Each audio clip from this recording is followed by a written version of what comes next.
Skype.com.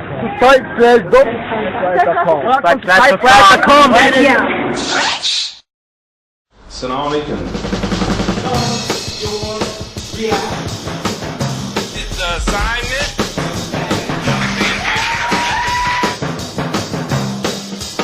Hello, my name is Mr. Quick. I would like to welcome you. We are visiting room 10 to see an exhibit on courtesy.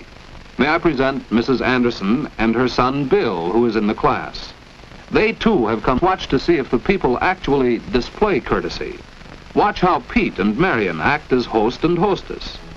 They know that courtesy means showing respect, thinking of the other person, real friendliness. When Pete mentions the neat job Bill did on the exhibit, Bill is pleased. That's courtesy at work. You can see, too, that everyone in the class must have done a great deal of thinking about courtesy and much work to prepare these posters and the rest of the exhibit. Bill is especially proud of his part in the exhibit. The artwork on this large poster, ways to show that we are thinking of other people. We help to make our meetings with other people courteous by using such words as please. Whenever we ask for anything, it shows our friendliness and courtesy if we ask with please. On the other hand, thank you is a simple way to repay those who do things for you. Another expression we need all the time is excuse me. It lets other people know that you are thinking of them when you say excuse me. Still, another way to smooth your meetings with other people is may I. If you must interrupt, 2 words will show that you mean well. Simply, may I? Notice how pleasant and thoughtful Mrs. Anderson is as she expresses interest in Bill's ideas on the poster. Bill graciously shares the credit with his classmates. It was a joint project, he explains, during their study of courtesy. While Pete and Marion posed, Bill sketched the action. Please.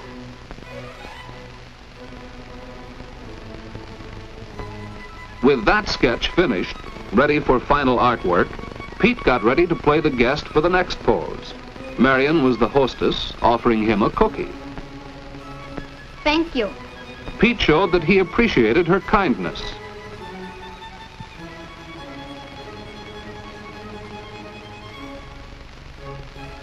For the next demonstration, they needed another chair to make a sofa, and they needed a telephone. Joan played the other girl in conversation with Marion. Marion had to interrupt to answer the phone. Please excuse me. She was pleasant and courteous as she excused herself. In the next pose, Marion had something important to say, or else she wouldn't have interrupted. May I? Marion is considerate of her friends.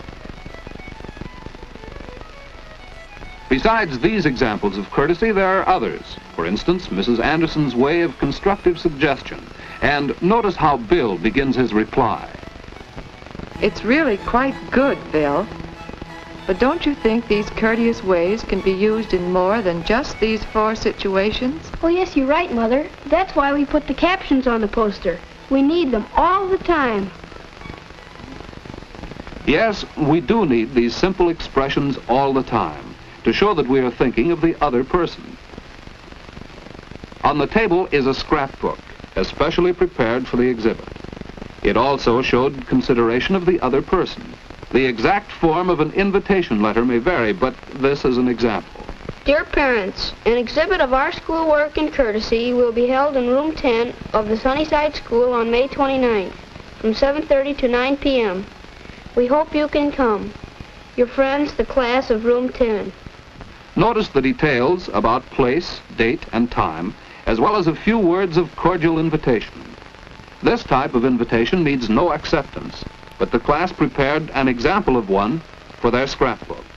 Dear friends, we thank you very much for the invitation to your exhibit in room 10 of the Sunnyside School on May 29 from 7:30 to 9 p.m.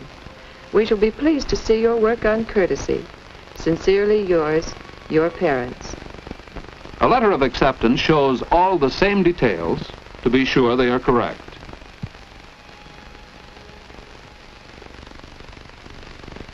There is also a sample letter of regret stating why the person could not accept. On the next few pages of the scrapbook are drawings and poems Pete had made about courtesy when using the telephone. Answer promptly. Don't keep the other person waiting.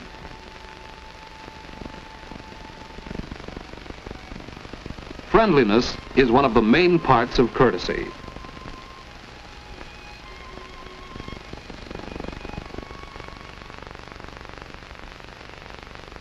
It saves time and makes your conversation more pleasant if you speak distinctly.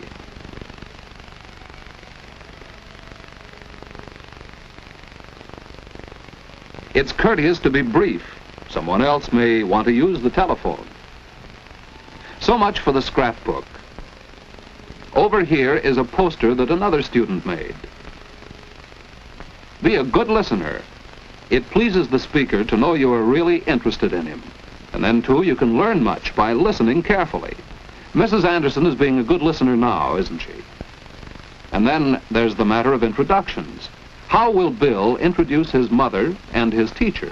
Mother, may I present Miss Barton, our teacher? See how Bill shows respect to his mother by mentioning her first.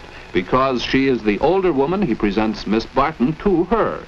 And he helps their conversation get started by explaining who Miss Barton is. It's so nice to meet you, Mrs. Anderson. Bill has told me how much he enjoys your class. He's learned so much about courtesy. How did you teach him to make such a polite introduction? Perhaps Bill should explain that, Mrs. Anderson. Well, in our practice in class, we learned that introducing people was just a matter of showing respect. Marion, I'd like to introduce my friend Pete. Bill mentioned the girl's name first and showed respect by presenting the boy to her. You can mention either name first with two boys of the same age. Bill, this is Pete. Pete Dalton, Bill Anderson. How do you do, Bill? Hello, Pete. So the poster that grew out of this practice is included in the exhibit. And that's how the class learned that introductions are really easy. Just remember to show respect.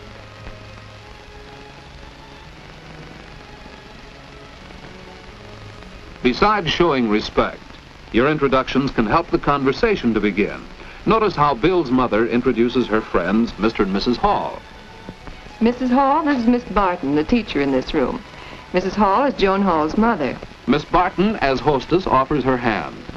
Next, Mr. Hall is presented to Miss Barton. And finally, Bill is presented to Mr. and Mrs. Hall. Remember the order? There's a technique to shaking hands. No one likes to have his hand crushed by a bear, nor to clasp one like this, sometimes referred to as dead fish.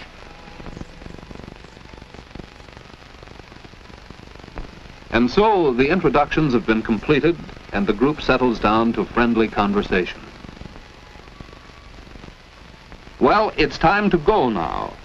What have you seen here? That is, what have you seen besides the posters and scrapbooks of the exhibit? As you watch the host and hostess, their pleasant manner standing at the door to thank their guests for coming, as you see the guests reply graciously, you realize that it's the simple things, being friendly, thinking of the other person, and showing respect that make up everyday courtesy. Real living courtesy has made the evening a pleasure and a success.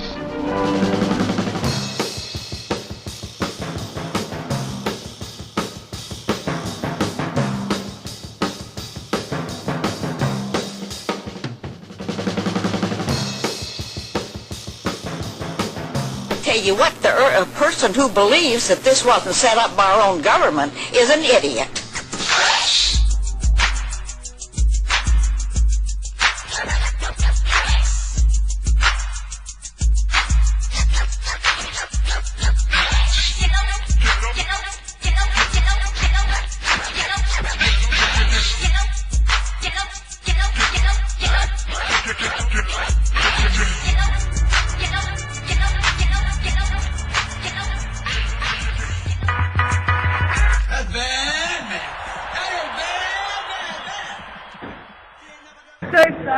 It's the best day ever.